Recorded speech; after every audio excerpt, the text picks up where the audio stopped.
Elena Foss had grown up believing that her family loved her, even if they never said it out loud. She had grown up in the Thornwood Pack, in a house at the edge of the forest where the pine trees grew so close together that sunlight rarely touched the ground. Her mother had died when she was young, and her father had raised her alongside her two older brothers, both of whom had long since taken their places as warriors in the pack. Elena had always been the quiet one, the one who helped in the kitchen, who tended the garden, who kept her opinions to herself, because that was what was expected of a Beta's daughter. She did not know, on the morning that changed her life, that her father had spent the last 3 years losing everything at card tables and back rooms across pack territory.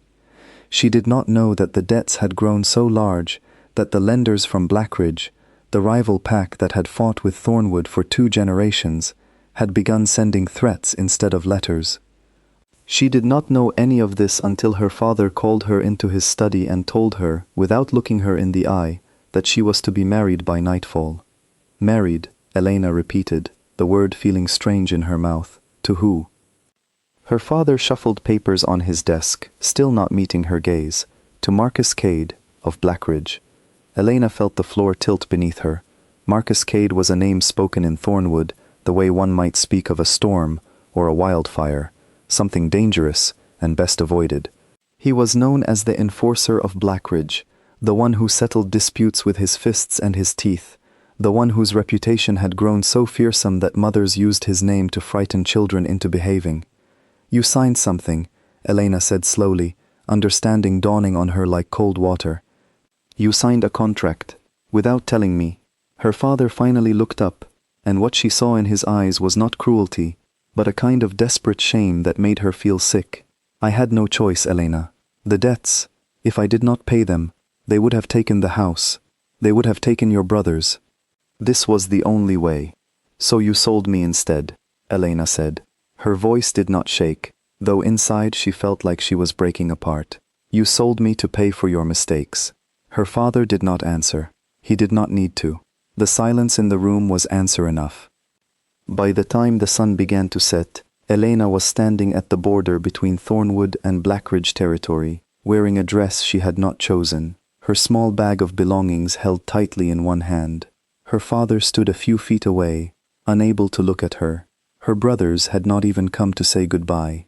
She felt like a package being delivered, something to be handed over and forgotten. The Blackridge escort arrived precisely as the light faded, 3 wolves in human form, tall and silent, their faces giving nothing away. They did not speak to her beyond confirming her name. They simply gestured for her to follow, and she did, because what else was there to do? She had read enough about pack law to know that a contract signed by a patriarch was binding, that a daughter's wishes meant nothing against the signature of her father. She was property now, in the eyes of the law, traded like livestock or land. The journey into Blackridge territory took most of the night. Elena watched the trees grow taller and darker around her, and she tried to keep her breathing steady, tried not to let the fear show on her face. She thought about running, but she knew it would be foolish. Wolves could track a scent for miles, and she had nowhere to run to besides, her own family had given her away. When they finally arrived at the Blackridge stronghold, a great house built into the side of a hill, its windows glowing with firelight, Elena was led inside and told to wait in a small sitting room. She sat on the edge of a chair, her hands folded tightly in her lap, and waited for the man who was supposed to be her husband. When the door opened, she expected someone cruel-looking, someone whose face matched the stories she had heard. Instead, the man who walked in was younger than she expected, with dark hair and quiet eyes that studied her carefully, as though he were trying to solve a puzzle. He did not look at her the way she feared he might. He looked at her the way someone looks at something they do not understand. "You are Elena," he said. It was not really a question. "Yes," she said, standing quickly, though her legs felt unsteady. "And you are Marcus Cade." Something flickered across his face, there and gone so fast she almost missed it. "I am," he said simply. He did not move closer to her. He did not touch her, though the contract, she knew, gave him every right to. He simply stood there, watching her, and Elena had the strange feeling that he was more troubled by her presence than she was by his. "You can sit," he said finally, gesturing to the chair she had just left. You must be tired." Elena did not sit. "Why does it matter to you if I am tired? I was sold to you like a piece of furniture. I doubt my comfort is your concern." She expected anger. She expected him to remind her of her place, the way her father might have, the way she had heard Blackridge men treated those beneath them. Instead, something like pain crossed his face, quick and quiet. "It was not my intention to buy anyone," he said. "I only learned of the contract this morning, when it was brought to me to sign. Your father came to my uncle with his debts, and my uncle saw an opportunity to weaken Thornwood by tying its beta's daughter to Blackridge. I did not ask for this. I did not want this."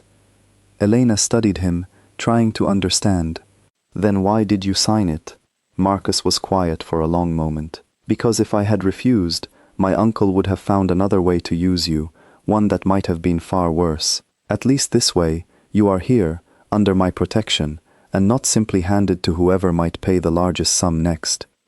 That was not the answer Elena expected, and it left her feeling more confused than before. She had come here prepared to hate him, prepared to see him as the villain in her story, and instead, he was standing before her, looking almost as trapped as she felt. What Elena did not know, and what Marcus did not tell her that first night, was that he was not simply an enforcer following his uncle's orders. He was the true Alpha King of Blackridge, the rightful heir, who had been forced into hiding his identity years earlier, after an attempt on his life left him wary of every face in his own pack. His uncle ruled publicly as a decoy, a shield to protect Marcus from those who wished to see him dead and claim the throne for themselves. Only a handful of guards knew the truth. To the rest of Blackridge, and to all of Thornwood, Marcus Cade was simply the enforcer, a dangerous man who did what he was told. The moment Elena had walked into that room, Marcus had felt something he had never felt before, a pull so strong it nearly stole the breath from his lungs. Her scent told him what his instincts already suspected. She was his fated mate, the one bond that could never be broken or replaced, the one thing in his life that had not been forced upon him by politics or fear, and yet she had come to him in chains, bought and sold like a piece of property, and the unfairness of it burned in his chest like a live coal. He did not tell her that night. He did not think she would believe him, and even if she did, he did not want her first understanding of the bond to be tangled up with the shame of the contract that had brought her here. Instead, he gave her a room of her own, told her the door would not be locked, and left her alone to rest. Elena did not sleep. She lay awake in the unfamiliar bed, staring at the ceiling, turning over everything that had happened. She thought of her father's downcast eyes, her brother's absence, the strange gentleness in Marcus Cade's voice when he told her he had not wanted this either. None of it made sense, and yet all of it mattered. In the deepest part of the night, while Elena tossed in restless half-sleep, Marcus made his way through the quiet halls of the stronghold to his uncle's private study. He moved without sound, a skill built from years of hiding his true self, and found the contract exactly where he expected it to be, locked in his uncle's personal vault, along with other documents too sensitive for common eyes. He took only the contract, nothing else, and carried it outside to a small clearing behind the house, a place used for rare and sacred rituals.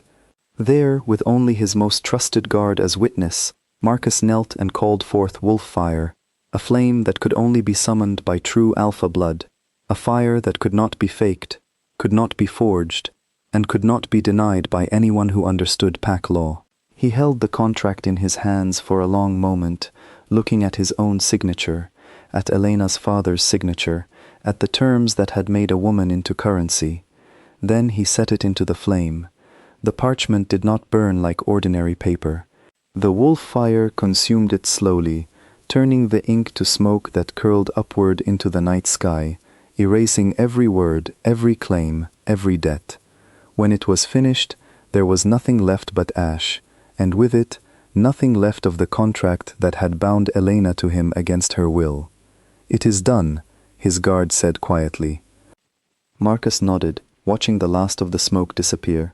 "No one owns her, not my uncle, not her father, not even me, unless she chooses it herself." He returned to the house before the sky began to lighten, and instead of going to his own chambers, he found himself standing outside Elena's door. He knocked softly, and when she opened it, He could see she had not slept either. "I need to tell you something," he said. Elena crossed her arms, bracing herself for whatever cruelty might come next. "What is it?" "The contract that brought you here," Marcus said. "It no longer exists. I burned it myself tonight, in the presence of a witness, using the only fire that cannot be forged or denied under pack law. Whatever claim it gave me over you is gone.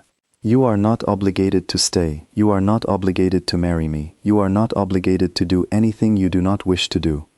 Elena stared at him, certain she had misheard. "You destroyed it? Why would you do that? It gave you everything you wanted, didn't it? A bride, a tie to Thornwood, whatever advantage your uncle was hoping for." "I did not want a bride bought with someone else's debt," Marcus said, his voice low and steady. "I did not want to be the reason you spent your life feeling like property instead of a person. Whatever happens between us now, I want it to be because you chose it, not because a piece of paper forced your hand." For the first time since she had learned of her father's betrayal, Elena felt something other than fear or anger. She felt, strangely, seen.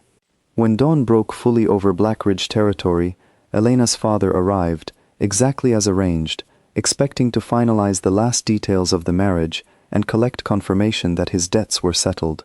Instead, he found Marcus waiting for him in the main hall, standing tall and unguarded, no longer hiding behind the mask of a simple enforcer. "I am the Alpha King of Blackridge," Marcus said, before her father could speak, "and I am telling you now that your daughter belongs to no one. Not to you, not to your debts, not to me. The contract you signed is ash. If she chooses to stay here, it will be because she wants to, and nothing else." Elena's father opened his mouth, then closed it again, clearly unsure of what to say to a man he had believed to be far less than what stood before him now.